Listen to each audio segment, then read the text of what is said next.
to me of my time here at St. Luke's, because when we started this back in September of '87, I frankly had no idea that this many people would have this level of interest. And this pleases me very, very much. You don't have to understand things to appreciate them. And I realize there are probably several reasons. I think there is a hunger today to know more about the Bible. We live in such confusing times that we do need some signposts and some places to get our bearings.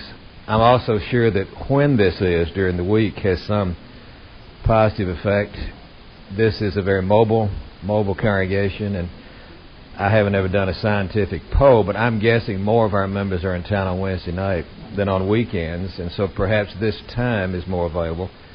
I think the context of eating, which is a place that we can be together informally, also explains it. But for whatever reason, I want you to know that I'm deeply, deeply pleased that you're here tonight.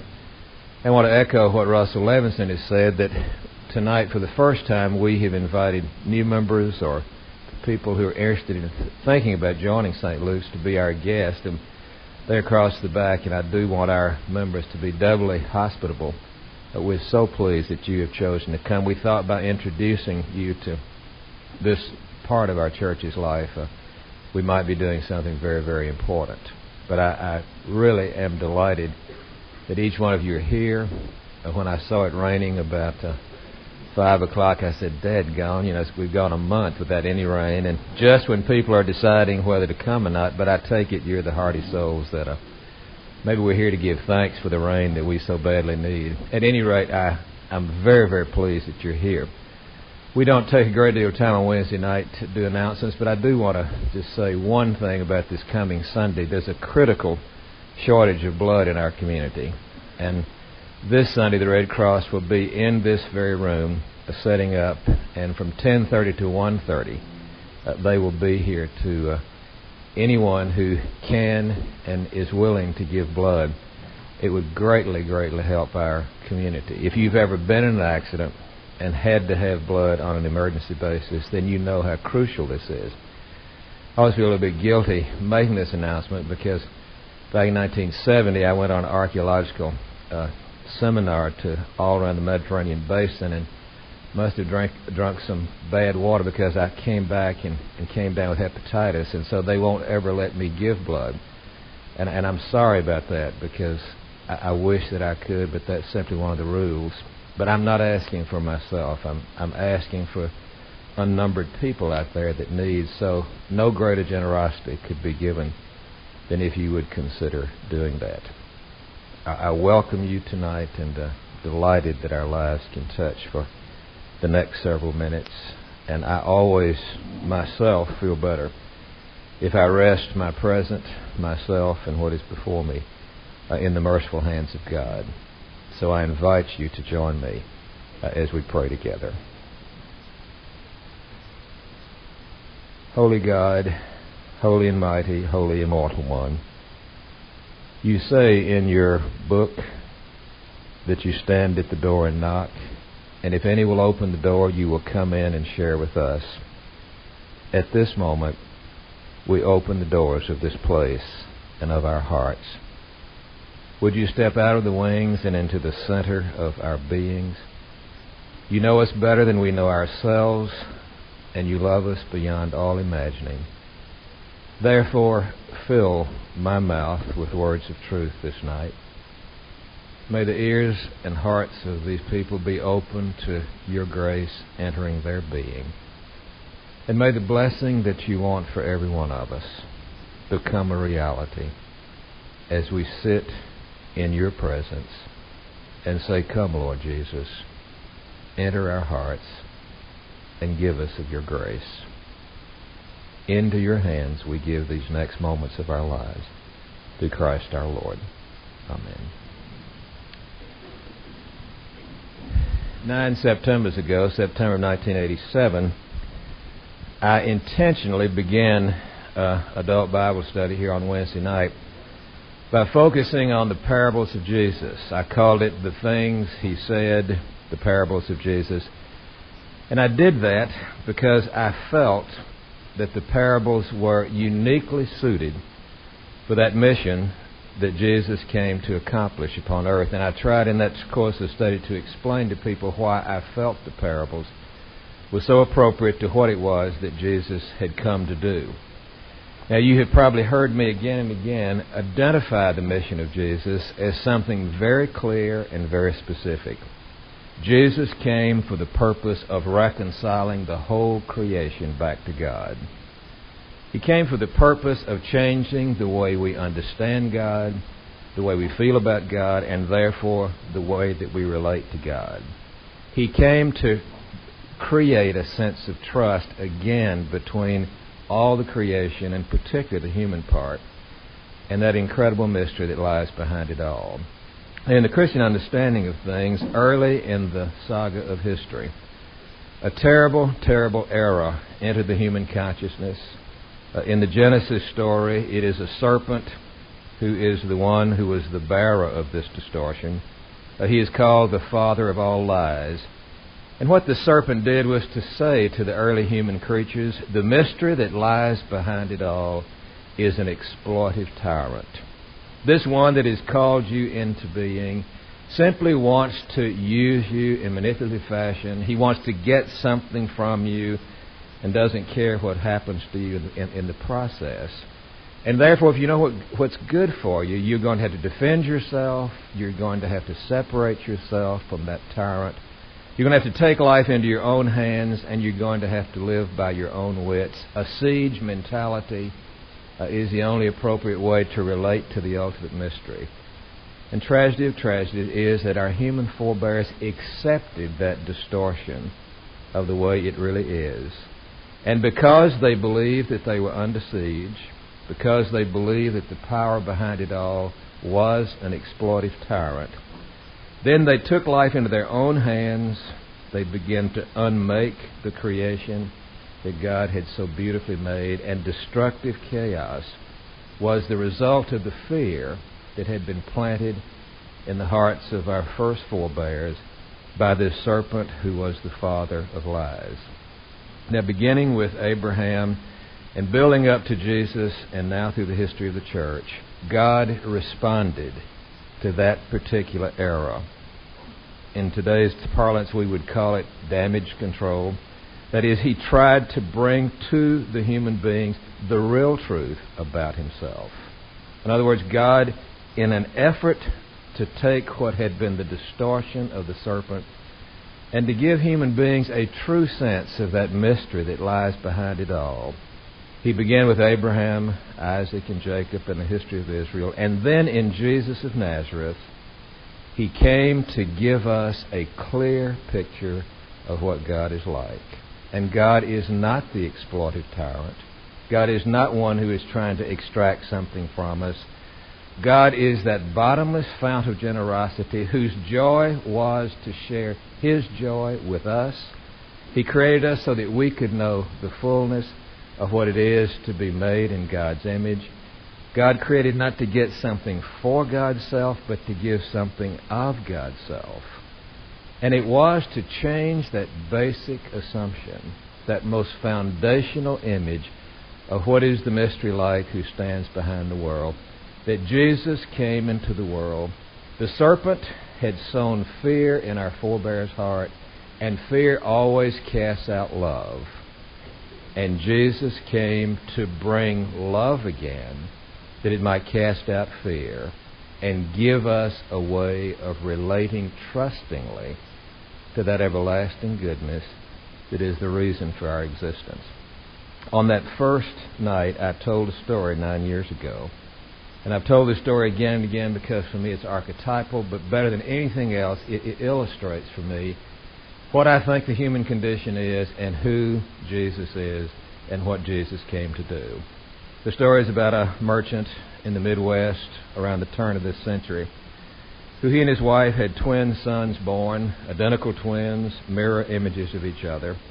The two boys were very compatible. They grew up together. They were dressed alike. They shared all the same experiences, went off to college and roomed together, came back, and because their tie was so close, neither ever married, but both found great delight in their collaborative relationships with each other. When they came back home, they went in business with their father. He was a merchant. in this Midwestern town. When he retired and died, they became partners, and for 20 years they were the model of collaborative joy, working together and finding delight in each other. Early one morning, a customer came in and made a $1 purchase from one of the brothers. And he had not yet opened the cash register, so he laid the $1 bill on the top of the cash register and went to the front door with the customer, as people do in small towns. A few minutes later, he remembered what he had done, came back, and the $1 bill was gone. And so he called to his twin and said, "Did you find a $1 bill here on the top of the cash register? I remember putting it here when so-and-so made a purchase." And the twin said, "I didn't see any $1 bill. I don't know what you're talking about." He said, "Well, that's funny. I distinctly remember putting it here, and nobody else has been in here since then except you and me." Well, had the matter been dropped, it would have been one of those minor mysteries that all of us have as part of our lives.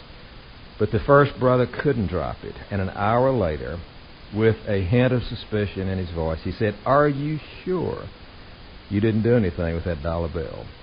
And the other twin picked up the accusation, and for the first time in all of their life together, the shadow of suspicion began to form across their relationship.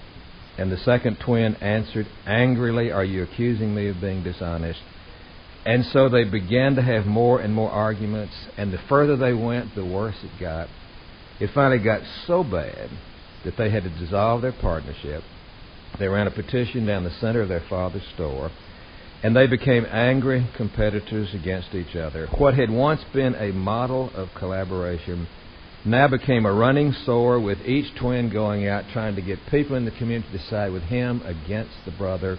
It was a terrible, terrible divisiveness, and that went on for 20 years.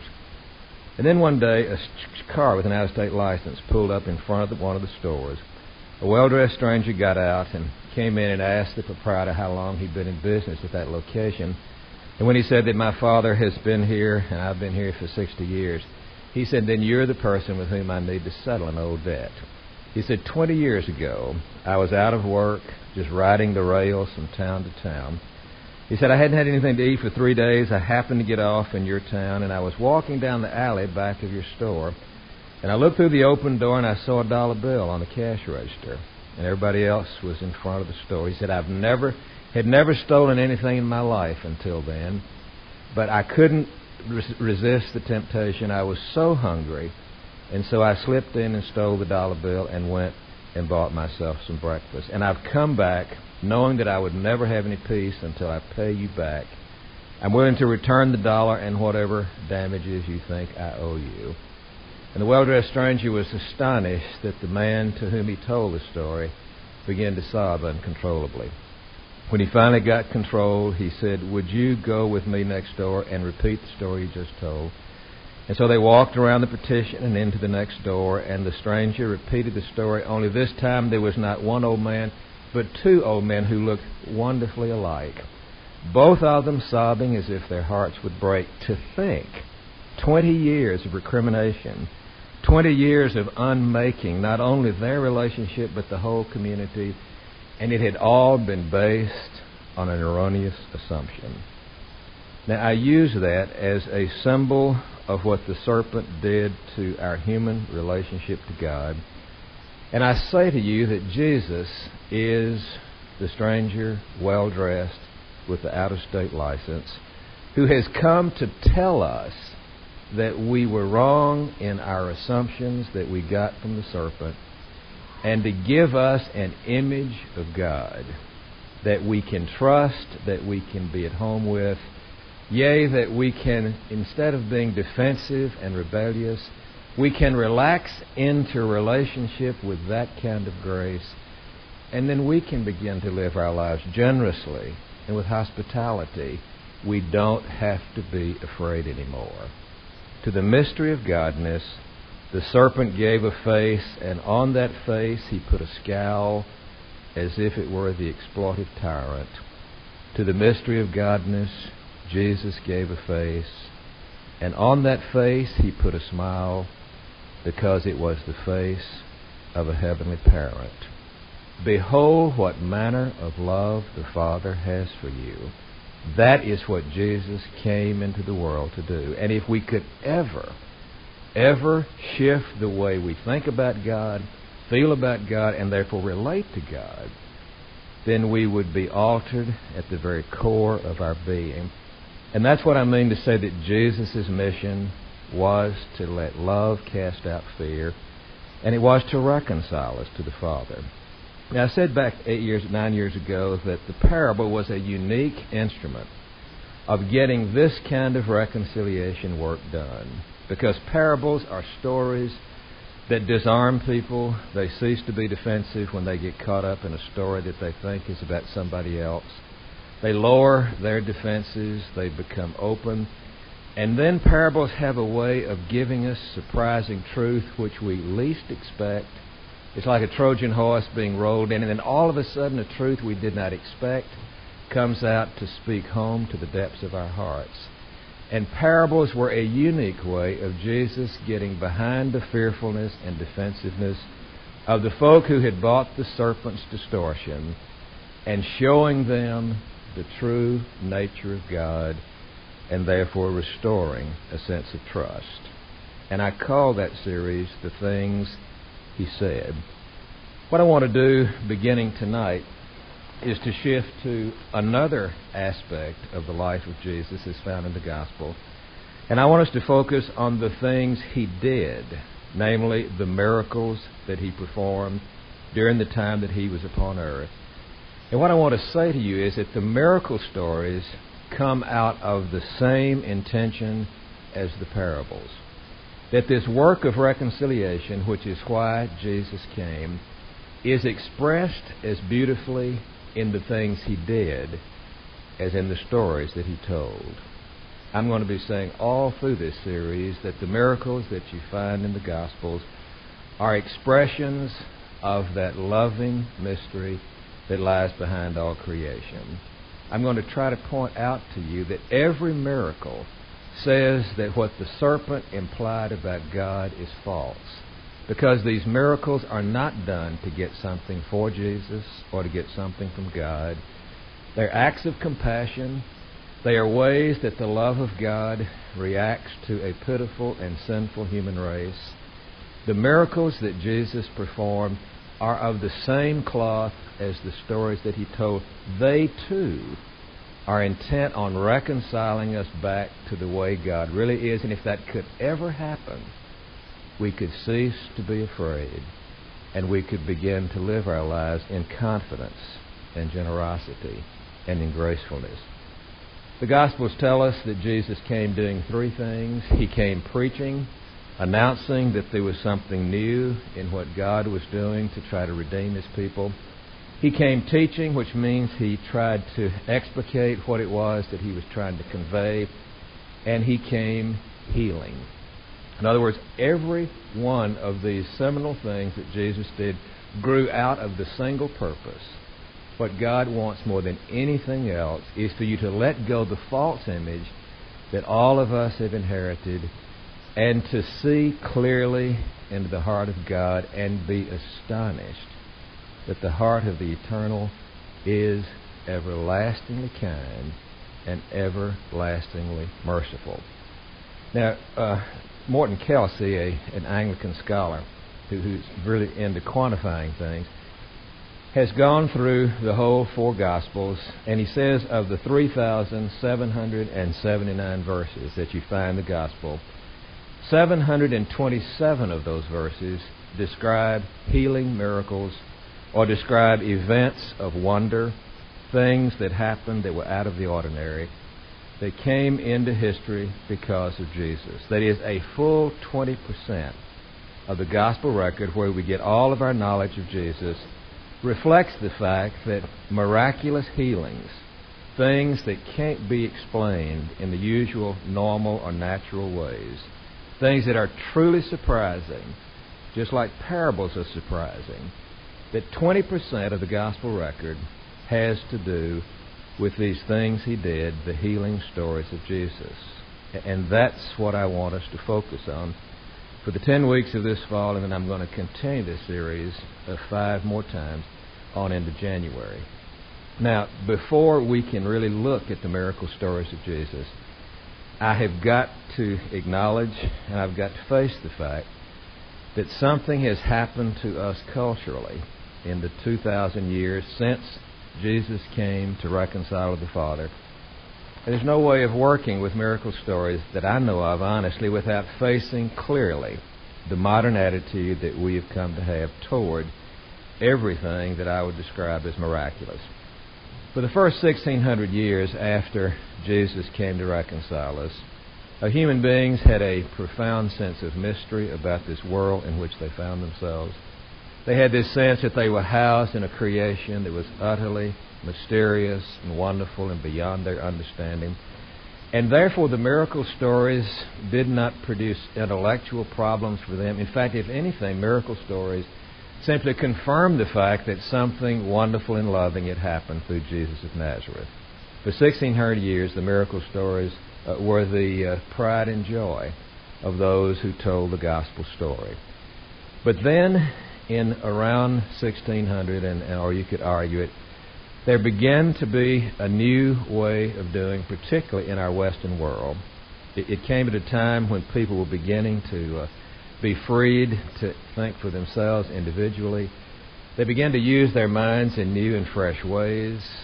And so what they began to do was to look at this world in which they were housed much more closely.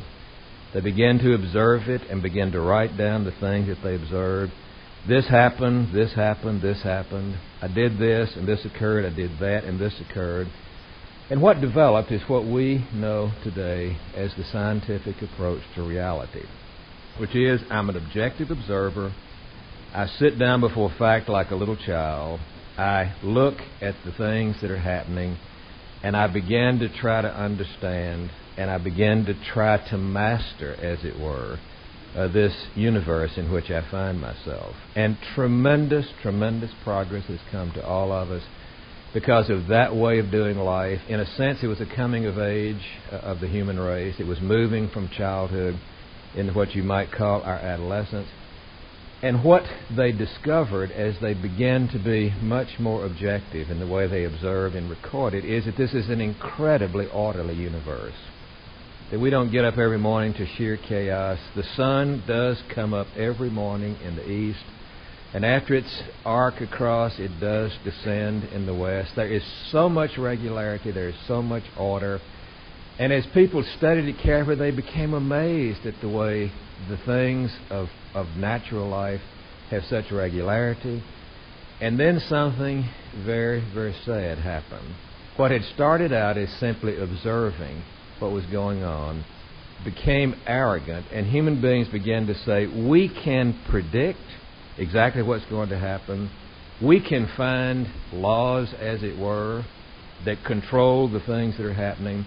In other words, instead of throwing an apple up in the air and it coming back down again and again and again and saying this is what usually happens, there must be some force that is causing this, they began to say there must be a law of gravity.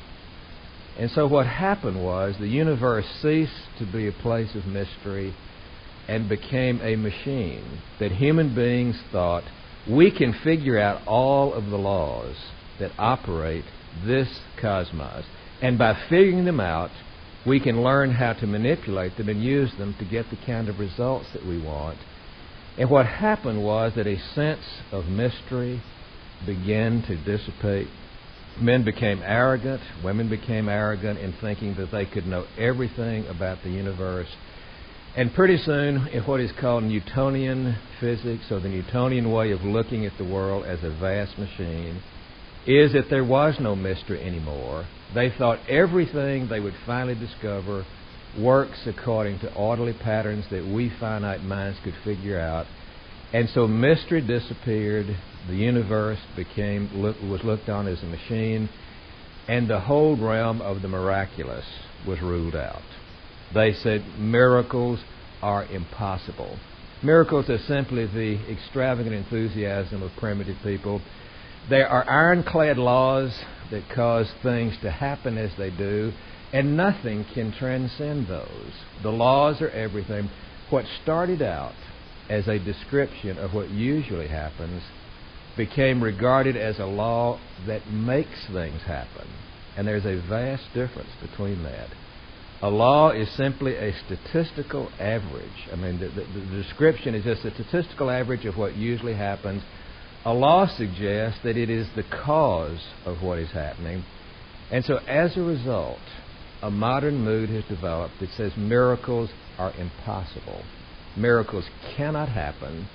This is a world which is like a machine, and as soon as we find out all the dynamics of it, then there will be nothing that will surprise us. There will be no mystery. We will have mastered the machine and make it work the way we want to. And so as a result, a 300-year period has gone by in which the miraculous has been suspect.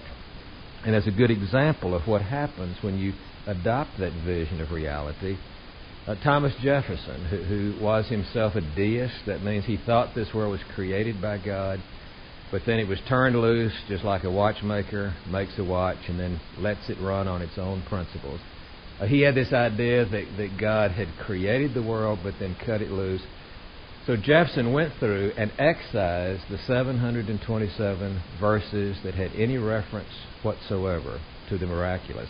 And you may have seen the Jefferson Bible, which depicts Jesus as a great moral teacher, someone who really does embody how it is to live with love, but didn't do anything that we today would call miraculous.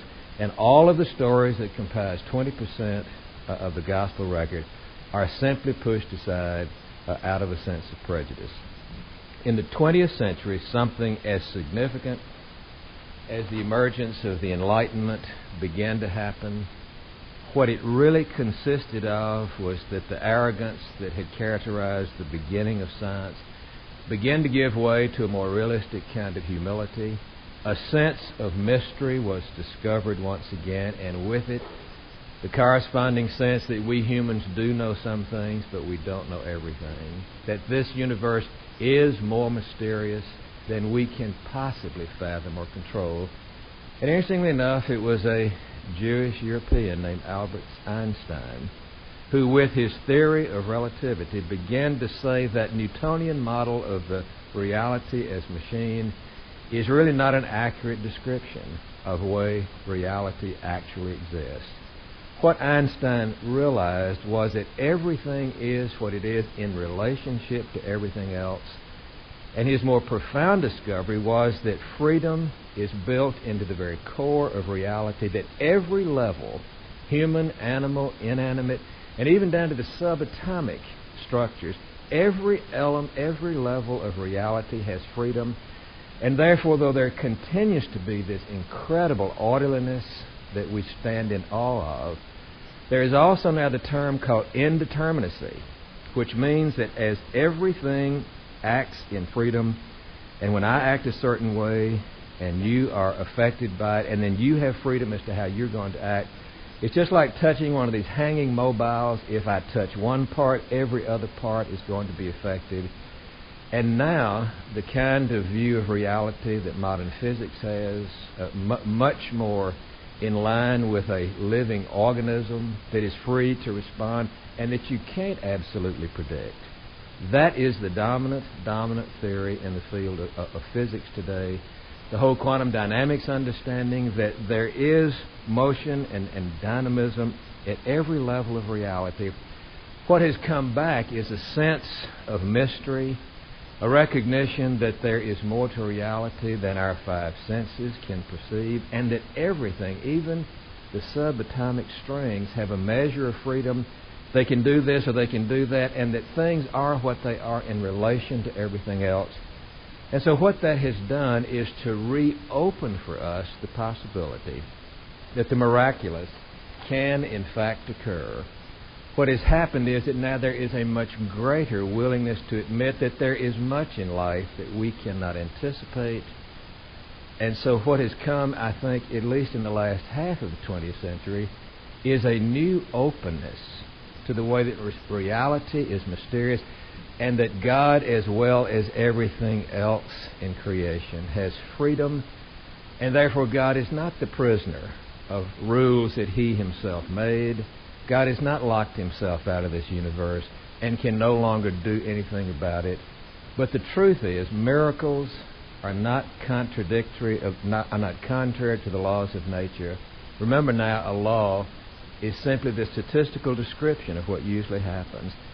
That miracles are not contrary to the laws of nature. They are simply events that are contrary to what we previously understood about nature. And I ask you to stop and think for a minute at all the things that have come as surprise to us. When based on what we thought was reality, we say, why, this is impossible. And then lo and behold, it turns out to be a vastness of reality that surprises us in ways we could not have anticipated on the basis of what we once knew. Dan Wakefield says his great-grandfather was standing on the courthouse square in Shelbyville, Kentucky, when he laid eyes for the first time on an automobile referred to then as a horseless carriage. And here came this strange-looking machine spouting all kinds of noises and belching smoke, and it broke down right in front of the courthouse, and everybody there laughed and said, there'll never be anything like a horseless carriage. That's ridiculous. Get a horse, get a horse, was what everybody said to the person who had dared to venture. And now look at how all of us have got to church tonight. Well, then again, when the Wright brothers left their bicycle shop in Dayton, Ohio, and went to Kitty Hawk, North Carolina, and did their absolutely breathtaking thing of taking flight as human beings. The wonderful story is that word got back from Kitty Hawk to Dayton that they had actually flown, and the editor of the paper in Dayton said, I don't believe it. Human beings will never fly. That's the only things that birds can do. Human beings will never fly, but if any ever do, it won't be anybody from Dayton. Now that shows how incredibly provincial we can be. Now realize, the miracle was not contrary to nature. It was simply contrary to what we presently or previously thought of nature. I have a missionary friend that I've known for years who went to interior Africa to work as an agricultural missionary with some people in a very primitive context. They were having a terrible drought when he got there, and from his study he began to do soundings and realized that there was a tremendous aquifer of water underneath this particular place. And so he proposed to dig a well. And he told me that the natives absolutely split their sides laughing. They said, why, water comes from the heavens. Water comes from up there. What on earth are you digging down in the ground and expecting water? And they couldn't believe it when a well was dug, and lo and behold, something they didn't know anything about became a reality. Now, what I'm trying to suggest is that Einstein himself recovered that sense of mystery, that freedom that is inherent in all religion, in all reality, and he opened the way for us to live in openness toward a universe that is vast and beyond our comprehension. And it was Einstein himself who said that you can live in one of two ways. You can live as if everything is miraculous, or you can live as if nothing is miraculous. Now, the point is that you and I don't know enough about reality to be dogmatic in the way we use the word possible and impossible. If, in fact, there is freedom in everything, and this universe utterly exceeds our powers to comprehend, then to at least be open to the possibility that God would choose out of God's freedom for God's own purposes to do things differently than God usually does. For us to say that is impossible is really going beyond what we as human beings have a right to do. Therefore, the vision of God that we live with today, and I'm sure that many of you here that are even more versed than I in this new physics, as it's often called, the vision of God is that this one is faithful and orderly. God doesn't change everything every day, or our lives would be totally incoherent. But at the same time, God is also innovative and resourceful. There is freedom, remember, at every level of reality, including the freedom of God, which is to say that miracles, as St. Augustine said many, many years ago, miracles have more to do with timing than with anything else. And tonight I'm going to quickly deal with one of the miracles that Jesus did. And it's a perfect illustration of what Augustine was talking about. He said, water is always being turned into wine, Every time the rain comes down and swells the grape seed, and the grape seed begins to send up a shoot, and it becomes a plant, and the plant puts out fruit and leaves, and in due season the grapes are ripened, and somebody picks them, and they put them in a vat, and they press them, and then over a period of months and years, that process ferments. Water is always gradually, slowly, deliberately being turned into wine. But Augustine said, at the wedding of Cana of Galilee, for God's own purposes, God chose to do quickly what God usually does at a more deliberate pace. Now, what that means is everything is miraculous if you stop to think about it.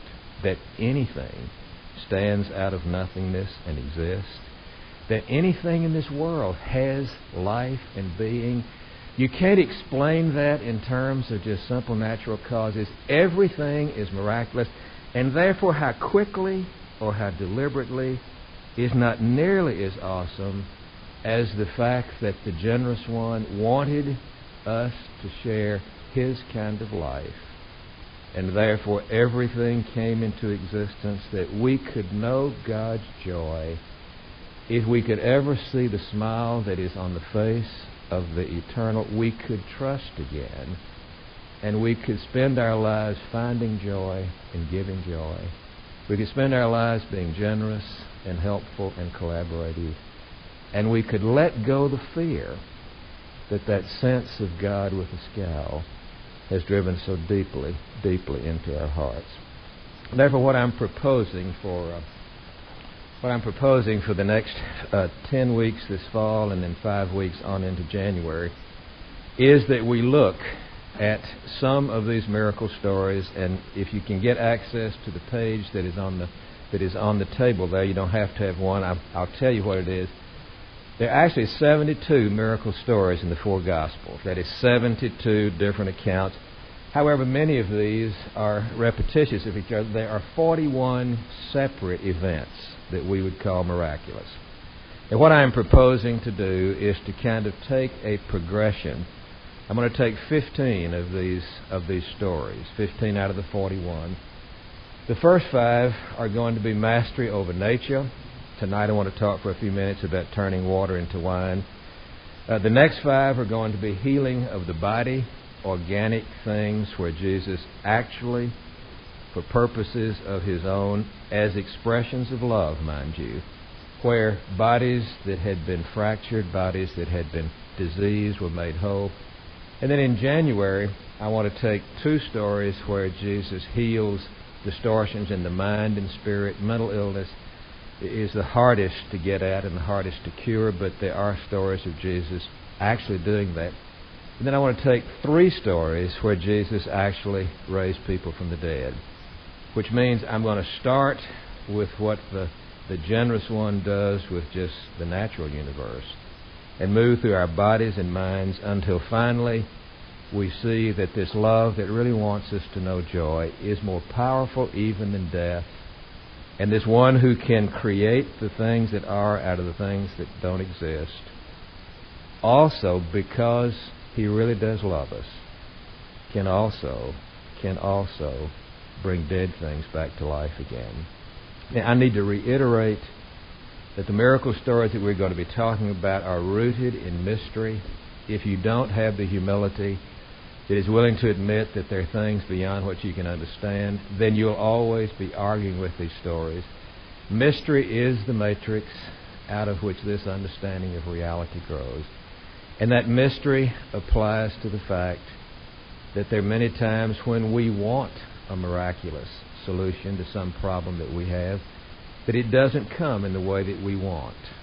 I'm not going to give you a formula this fall for how you can tap into the miraculous energies of the divine and use them for your own selfish purposes. The difference between miracle and magic is that magic is a way of using energies to get our own way. Miracle is when energies beyond our understanding break in and do things for us we could not do, and do things for us that we could not ever deserve. I cannot explain to you why every illness is not healed by a miracle. But that does not mean that it is impossible that sometime for God's own purposes this happens. And what I want to do in these 10 weeks this fall is to encourage your trust that the one behind it all really is loving. I want to increase your humility as you live with wonder in a world you didn't create and with a body and a life that you did not start. I want to open you to possibilities without suggesting that you can control them. You can't manufacture a miracle. You can't make it happen. But we're going to see as we move through some of these that our faith does play a part. It doesn't make miracles happen, but it opens the way for miracles to happen. If you have the mindset that miracles are impossible, then you've already closed the door.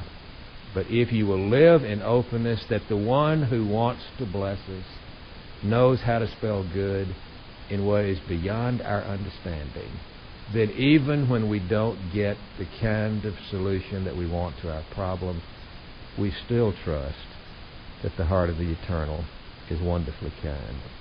Let me turn now in conclusion to the first story that I want us to look at, and if you want to look at the other page there, I have given you the text. This is the story, the miraculous story of Jesus turning water into wine. It is in the 2nd chapter of John. According to the 4th Gospel, it was the first miracle or the first sign that Jesus gave.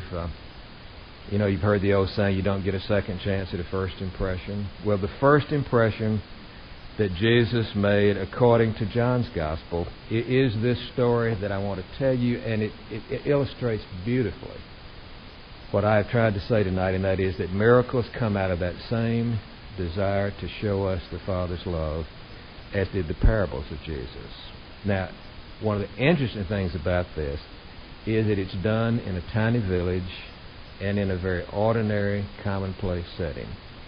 If Cecil B. DeMille had been orchestrating Jesus' life, and Jesus had come to him and said, I'm coming to reconcile the world to God, and I want to get the most bang for the buck. I want to get the biggest impact.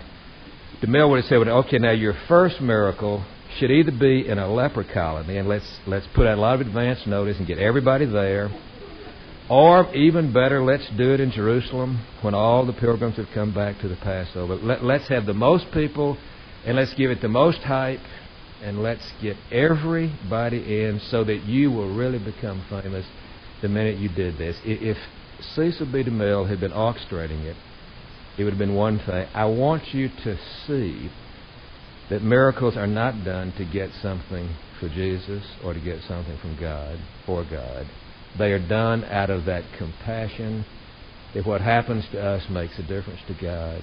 And for God's own purposes, at times He decides to do things differently for the sole reason He really does love us and He really does want us to have joy. So what happens is that Jesus goes to a wedding right after He has begun His public ministry. It's in a village that you can see from Nazareth. The next village over from where Jesus grew up is a little town called Cana. Galilee is the poorest of all the sections of Palestine.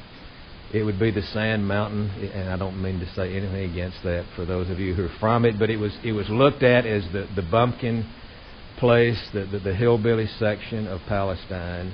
And Jesus goes to a village right over from where He grew up, and He goes to a wedding. Now, weddings in the first century were exceedingly important events to families. Those people lived hard, scrabbling lives, and for a peasant's daughter and son to get married, that was the biggest thing that had happened to parents.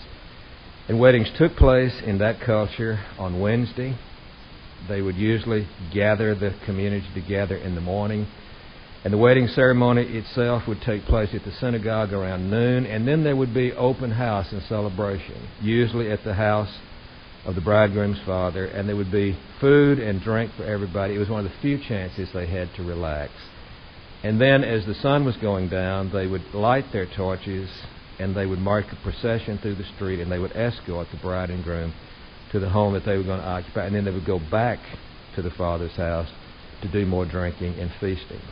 It was a very significant affair. And Jesus is there in the midst of this commonplace merrymaking. He was not a killjoy. He was not somebody who came to pour cold water on every good time that everybody had. He was at home everywhere, particularly where people were enjoying themselves.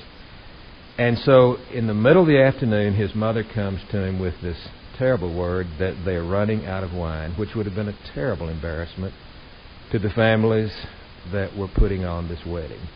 There's been a lot of speculation as to why Mary was involved in this. Some people have speculated that this was Jesus' sister.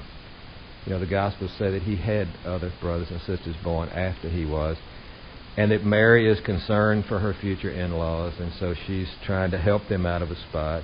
Others have said no, Mary was the sister of the bridegroom's mother. We don't know any of these things, but for some reason, good Jewish mother that she was, she took on this problem that they were running out of wine, and so she comes to Jesus and tells him the problem. It's interesting to me that at least one of the places that Jesus got his compassion for others was not just from his Father in heaven, but also from his earthly mother. There was something about Mary that cared what happened to other people. And so she notices this impending crisis, and she comes to Jesus. Now, Jesus is having to get separate from his mother like all of us have to do. And so if you read the text, there seems to be a kind of sharp interaction there. When she comes and apprises him of the problem, Jesus says, "Woman, what is this to do with me? My hour has not yet come." What he's really beginning to say is, Mama, I'm getting ready to leave home. I'm getting ready to have to act not in terms of what you're always asking me to do, but I'm getting ready to accept the freedom of my adulthood. So there's a rite of separation here, but actually the Greek gives a very different interpretation from what you read here. That word woman, which sounds so harsh, was really a term of endearment. As Jesus was dying on the cross, that's the way he addressed his mother. Woman, behold your son. Son, behold your woman. Interestingly enough, it's the word that Anthony used for Cleopatra in the great romance. So it was not a degrading thing. It was really my lady. And I think the best way to translate it was, don't you worry. Don't you bother your little head. Now, I know that sounds in our sexist day like, oh my goodness, here's a man claiming to be so much better. But what he was really saying was, don't. And then when they'd done that, he told them to dip out of it and take it to the maitre d' of the steward and help augment the supply of wine. And between the moment of the water being put in and the liquid being taken to the steward, something happened. Water is always being turned into wine. God, for God's own reasons, chose to do quickly and instantly what usually takes months and vineyard workers and people who work with the vats. But that God does anything is more incredible than how quick or how slowly God does it. And when the wine was taken to the steward and he tasted, he was amazed. And he said, most people give the best wine first when everybody gets a little tipsy and don't know what they're drinking. Then they bring out the bad stuff. You have saved the best stuff to last. And what I want to point out about this story, this incredible story, is that Jesus did not do this to get attention to himself. Do you notice that only the servants that filled the water pots with water, they were the only ones that knew about it? He didn't blow a whistle and stand up and say, okay, everybody, but an emergency, and I'm here as Superman to solve it for you. And after it's done, remember where you saw it first. There is an incredible modesty. There is an incredible reticence. And we're going to see, if you stick with me through this study, that again and again Jesus does loving and wonderful things and then says, don't tell anybody about it. And I want to tie that back into where I started. The serpent told our forebears that the mystery behind it all was an exploitive tyrant. God is trying to use you to get something for himself, and you can't trust him, and you better defend yourself against him. And Jesus came and showed us that the truth is that God is a loving parent who brought us into this world and wants nothing more than we come to the fullness of joy. And the miracle stories are simply other expressions of that love He has for us. Their only motivation is that somebody was in trouble, and the compassion of the heart of the Eternal was moved to do something out of the ordinary, to bring help where help was needed. Now, right before this happened, Jesus had been out by himself after his baptism, and the devil had tried to get him to buy this notion that the mystery behind it all is an exploitive tyrant. And Jesus refused to turn stone into bread to bring attention to himself. He would not use his powers to be self-serving.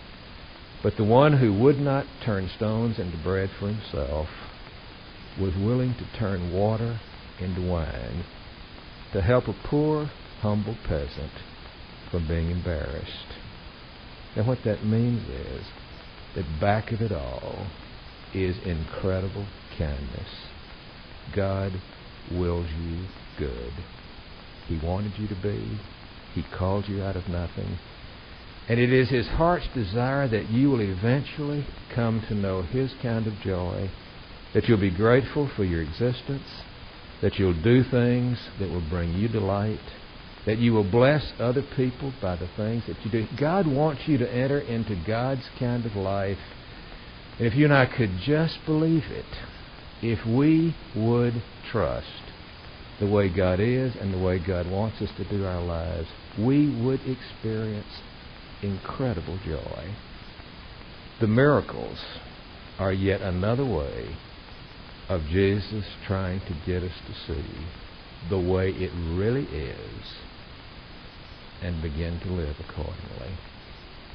To the mystery of godness, the serpent gave a face, and on that face he put a scowl, because it was the face of an exploited tyrant. To the mystery of godness, Jesus gave a face, and on that face there is a smile, because it's the face of a loving parent. You can trust that kind of mystery, and that's all the miracles were trying to do. They were trying to show us the Father.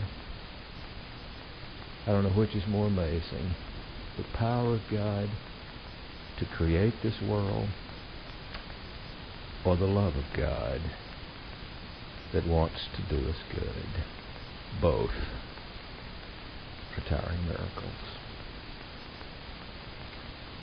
Please believe in Jesus as God. Please.